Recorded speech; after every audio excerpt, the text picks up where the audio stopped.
como é que vocês estão? Aqui é a Stephanie. E eu sou a Pilar. E hoje a gente vai contar um pouco sobre a nossa vida no Japão, né? Nós duas fizemos intercâmbio, mas de jeitos diferentes. A Pilar, ela foi fazer ensino médio lá no Japão, ela ficou 1 ano. Foi em Tóquio mesmo? Foi em Tóquio mesmo. E eu fiquei em Tóquio também. Eu fiquei quase 4 anos, eu fiquei em torno de 3 anos lá. E eu fui pra fazer faculdade. E a gente vai comparar e ver quais são as diferenças no geral, né? Então, você pode contar primeiro como é que foi essa diferença? Uma diferença bem grande entre a minha experiência da Stephanie é que a experiência que eu fiz era uma experiência de intercâmbio, aquele que a gente vê em filme, sabe? Bem tradicional, que você vai e fica na casa de uma família, como se você fosse parte da família mesmo. Uhum. Que eu acho também que é legal lembrar que existe o programa de au pair, que as pessoas falam muito, que é também pra menina mais velha, que vai e cuida com o babá, mas no meu caso não era nem isso. Eu era filha daquela família e eu era realmente vista como filha daquela família. Você não precisava trabalhar pra se fosse algo em troca pra eles. Não, eu estava lá porque eles queriam que eu estivesse lá. E eu também, né, dentro do meu programa, que é o AFS, eu não paguei para estar lá.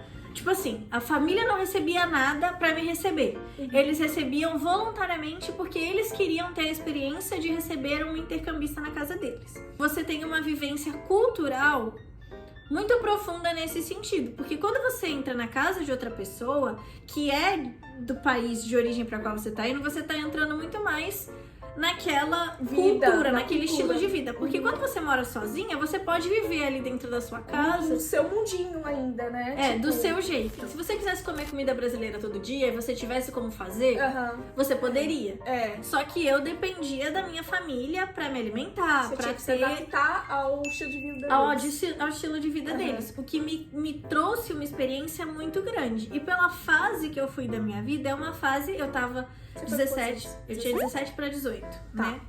Porque o ano letivo lá é um pouco diferente daqui. Então eu fui com 17 pra 18, eu tava nessa fase da vida onde a gente tá desenvolvendo a nossa personalidade muito, a gente tá se desenvolvendo, crescendo, criando, e eu acho que o que me ajudou a ter ido nessa fase é que eu desenvolvi uma maturidade que outros amigos da minha idade não tinham. Porque assim, por mais que eu já fosse mais velha e eu não estivesse, tipo, morando sozinha, eu tava longe do meu pai, longe da minha mãe, longe de todos os meus amigos, tendo que falar um idioma que eu tava longe de falar, por mais que eu tivesse, estudou japonês 2 anos, tipo, japonês 2 anos é nada se você não tá realmente muito imersa naquilo. Sim. E aí, quando eu cheguei lá, eu sabia não morrer de fome, ir ao banheiro e me apresentar pras pessoas. Basicamente era isso, eu podia me alimentar porque eu tinha dinheiro e eu tinha um menu com fotos. E aí, aos poucos, eu fui me adaptando. Eu fiquei também numa escola voluntária, ou seja, eu também não paguei por isso. E eu gostaria de frisar que a minha escola era particular e só para meninas. Isso é muito comum no Japão até hoje, existirem escolas só de menino ou só de menina. E tem algumas que são mistas, mas as salas de aula são separadas. Não sabia. Minha amiga estudava numa dessas. Então, quando eu cheguei lá, o meu programa não me permitia escolher a escola para onde eu ia. Só que, estando lá, foi aí que eu comecei a entender por que isso acontece até hoje, sendo muito uma questão de tradição mesmo. Realmente, eles prezam por essa tradição. Existiu no Japão há muito tempo essa cultura de que a criança, elas são separadas, os meninos e as meninas, desde a infância. Você só junta eles mais velhos quando é a idade de começar a procurar um casamento e tudo mais. Então, até hoje tem essa tradição. Ainda se acredita muito nisso, principalmente porque o japonês acredita que é tempo de estudar. Não é pra namorar, não é pra ficar saindo. Eu tava no ensino médio, então eu não podia pintar o cabelo, eu não podia cortar o cabelo de certas maneiras, eu não podia usar maquiagem, eu não podia sair da escola e ir pro rolê, porque eu tava de uniforme, e o uniforme da escola é a identidade do ensino médio. O Japão, no ensino médio, se você falta um dia de aula, eles vão ligar pra sua casa e perguntar: por que você não foi à aula hoje? Você está doente? Você vai trazer um atestado? Se na escola não pode ouvir música no MP3, na rua, de uniforme, você não pode ouvir música no MP3. Não que eu não fizesse isso, tá? Não que elas não façam isso. E a gente tinha vários rolês, tipo assim, ia pra escola, com uma gravata e um casaco e uma meia dentro da bolsa. Então a gente tirava o casaco da escola, tirava a gravata e trocava de meia e ia pro rolê. E vocês levantavam também Obviamente. a saia pra ficar? Porque a saia, gente, quando você vê um anime mentira. é mentira, é tudo mentira. É mentira, Saia... aquelas coisinhas justinhas, aquela saia desse tamanho aqui. Ó, Mentira, é tudo mentira. Gente, não A tem saia isso. até no joelho, tá? E se você não tiver com a saia até no joelho entrando na escola, eles te mandam voltar e trocar de roupa. Se a sua saia não te servir mais. Então eles vão te mandar desdobrar. Eles vão te mandar soltar o cabelo se você tiver com o cabelo preso do jeito que não pode. Quando eu tava com as minhas colegas de escola, eu não sentia isso. Mas quando eu tava sozinha, tinha muita gente que me olhava tipo, quem é essa branca de cosplay? Sério? Achava que você não tava na escola, tipo, É, você que tava eu- usando só de é, brincadeira. Que eu era uma Otaku. branca otaku Que yabu. gosta de... É, Não que isso seja errado, tá, gente? Porque cada um realmente é eles- cada um. Quando você foi mais nova, como é que era a sua situação financeira? Você conseguia fazer arubaito? Não. Nada disso. Visto de estudante do ensino médio ainda. Ou seja, sem qualquer possibilidade de emprego nenhum. O dinheiro que eu tinha era o dinheiro que os meus pais do Brasil me mandavam. Por exemplo, quando eu tava pra ir, obviamente, os meus pais pagaram o intercâmbio. Então, o dinheiro que eu tinha foi minha família inteira que juntou e me deu de presente. Eu troquei em iene e levei pro Japão. Aí, quando tinha datas especiais, tipo... Meu Deus, tem uma criança se esgoelando muito lá fora. Essa criança tá bem. Vou até parar. Rolê. O que era? Game Center, Purikura Center, loja de roupa, Era bom. ver roupa Purikura. e boliche, karaokê, que era o que eu podia entrar. E mesmo assim, deu 10 horas da noite, adolescente tem que estar em casa. Você tem toque de recolher. Todos os lugares fecham, você não Ninguém. pode estar na rua. Isso. Ninguém. Então, gente, agora eu vou contar um pouco sobre como é morar no Japão. No meu ponto de vista, eu no caso eu fui pela Next, que é a Mombuka Gakusho, que é uma bolsa de estudos do governo mesmo japonês que ele dá pra você e ele paga tudo seu. Ele ainda te dá um dinheiro por mês. Então já vimos uma diferença aqui. Eu, em vez de estudar, né, numa escola, que nem foi a Pilar, eu fui pra fazer faculdade. Na verdade, o primeiro ano eu fiquei estudando só japonês. E na verdade esse primeiro ano foi muito, muito puxado. Então eu acabei aprendendo bastante. É que nem você falou, eu não vivia com uma família japonesa. Mas no primeiro ano eu fiquei num dormitório que era comandado por um casal de velhinhos. Que era o Okasan e o Otou-san, que a gente chamava. E eles meio que cuidavam da gente, assim, no sentido de que, como era o primeiro ano, a gente não sabia falar muito bem japonês ainda, então a gente ainda precisava de ajuda pra pagar conta, quando tivesse algum problema. Então foi muito bom ficar nesse dormitório no primeiro ano. A partir do segundo ano, eu fui morar sozinha, então foi o que a Pilar falou. Então eu tinha meu apartamento próprio, podia fazer o que eu quiser, podia cozinhar o que eu quiser. É porque eu gosto muito de comida japonesa, então eu não ligo muito pra isso. Mas se eu quisesse só cozinhar comida brasileira e ficar presa nesse mundinho, eu poderia ficar numa boa. Então eu acho que isso é um ponto positivo pro seu intercâmbio, de ir cedo. Agora, uma coisa boa no meu foi a faculdade. Que, claro, faculdade... Eu não sei se existe faculdade só de mulher. Deve existir. Existe. A minha escola era ligada a uma faculdade só de mulher. Entendi. Mas o meu, que eu estudei no Bunka, é uma faculdade de moda, tipo, não tinha proibição nenhuma. Tanto que algumas pessoas iam igual uns loucos pra faculdade. Mas assim, eu achava isso super legal. Eu adorava mesmo. E tinham muitos famosos até. Influencers que estudavam nessa faculdade. É muito famosa. Exatamente pelo fato deles terem uma personalidade, um estilo, né? Uma aparência super exótica, super diferente. Não sei se vocês já viram fotos de pessoas em Harajuku. Então, muitas A dessas... maioria estuda lá. A maioria estuda na minha faculdade. Então era assim, era loucura. A gente podia estudar e fazer o baito, né? Que é o trabalho de meio período. Quando você é estudante de faculdade, pelo menos no meu visto eu podia fazer, tinha um limite de horário que você podia cumprir, mas eu podia trabalhar sim. Fora o dinheiro que minha mãe me mandava, eu também ganhava o dinheiro do governo. Então era bem mais tranquilo, eu acho, nesse quesito.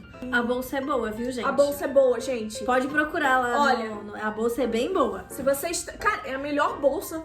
É melhor do que o Japão. salário. Você ganha bem mais que um salário mínimo, tá? Eu ganhava quanto, gente? 170 por mês. Tá aí, ó, na cotação atual. Joga na edição. Cara, joga na edição.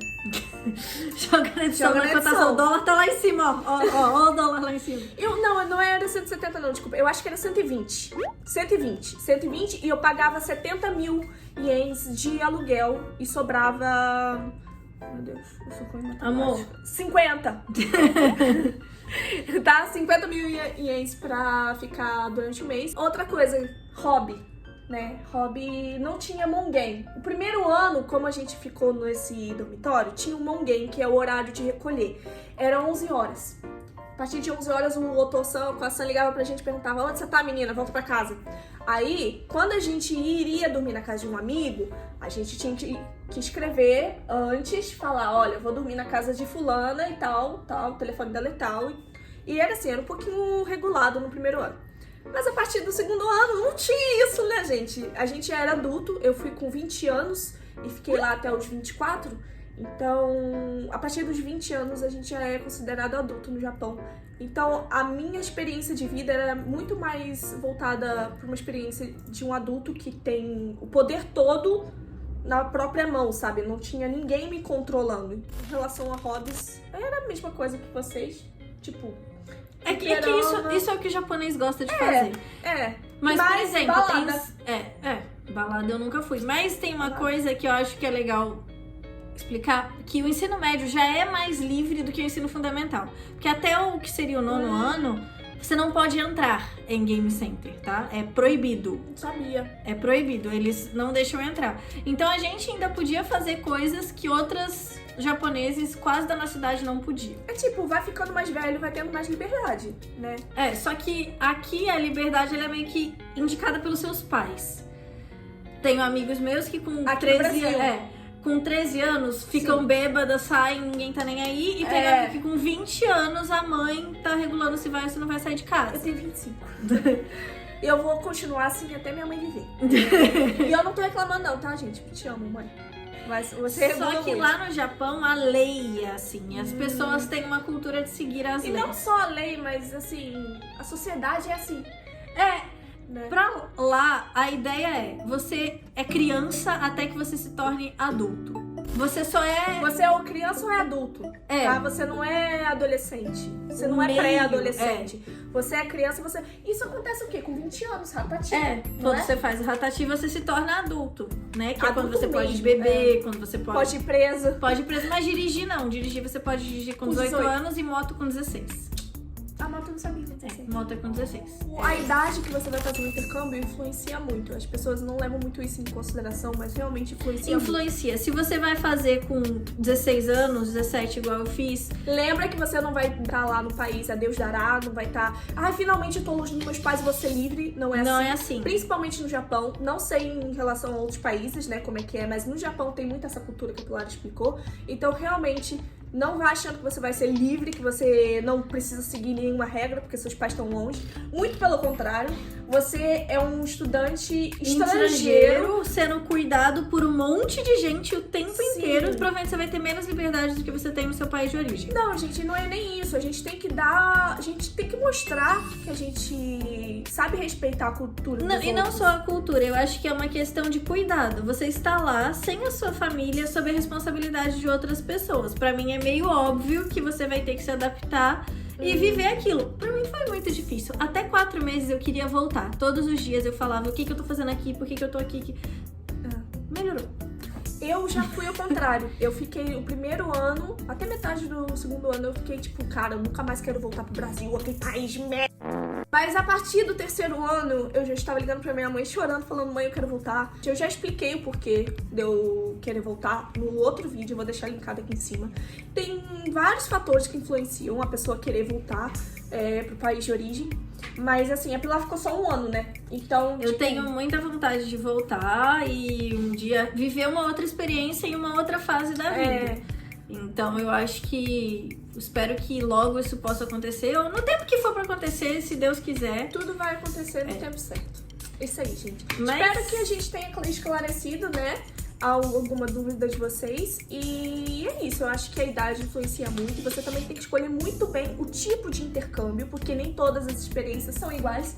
Mesmo o país sendo igual, as experiências são completamente diferentes. Eu dei uma sorte de cair numa família super legal, de me dar bem com ela, mas Tem eu tive isso amigas também. que trocaram 5 vezes de família. isso Então, também. assim, vocês precisam entender que cada pessoa é uma pessoa, cada família é uma família. Sempre estudem muito antes de tomar uma decisão dessas, porque não é uma decisão pequena.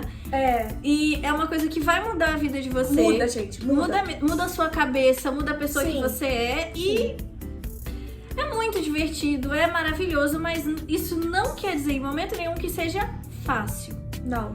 Mas é nesses momentos mais difíceis que a gente amadurece. Por mais que a gente tenha tido experiências completamente diferentes, a gente amadureceu igualmente. Eu acho Porque que... só o fato de estar morando sozinha em outro país já faz a gente mudar o mindset. De você ter que se adaptar em outra forma de pensar, de entender as diferenças. A coisa mais importante é você ver o intercâmbio como uma forma de aprender a respeitar. Sim. E entender o que você pode fazer, o quanto você influencia na sociedade, o quanto a sociedade influencia em você. E eu acho que é a partir daí que a gente pode levantar um pensamento de intercâmbio não é brincadeira, não é viagem de turismo. Você tá lá para uma experiência de vida. Uma coisa é o vai seu mudar a sua vida e o seu jeito de pensar. Exatamente. pra Você sempre. tem intercâmbios curtos de um mês que acabam sendo como uma viagem de férias. Mas um intercâmbio onde você vai realmente viver aquela vida, você precisa entender que é uma vida. Você não tá indo lá pra brincar. E o que você pode extrair de bom e de ruim disso pra você crescer na sua vida. Exatamente. Acho que esse foi um bom recado final. Eu quero agradecer a Stephanie por me chamar. Obrigada eu nunca falei por assim. participar do meu vídeo, gente. É uma honra. Gente, Eu nunca falei assim. a gente acabou de fazer um react super louco, né? De músicas do Cazaquistão e músicas russas. Assim, uma coisa super descontraída. E aqui a gente tá falando sobre Falando sério. coisa séria. Mas assim, gente, é sério. É sério. É sério. Espero muito que vocês tenham aprendido, de certa forma, com alguma coisa que a gente falou aqui. E comenta aqui embaixo se você já participou de algum intercâmbio, qual foi a sua experiência, ou se você tem vontade, qual é o intercâmbio que você acha que vai combinar mais com vocês, mais nova, com 17, Ensino médio ou mais velha. numa faculdade. E é isso, gente. Espero que vocês tenham gostado do vídeo. Vou deixar o link do canal da Pilar aqui embaixo, o Instagram dela também. Segue ela lá se vocês quiserem. Beijo, muito obrigada. Tchau!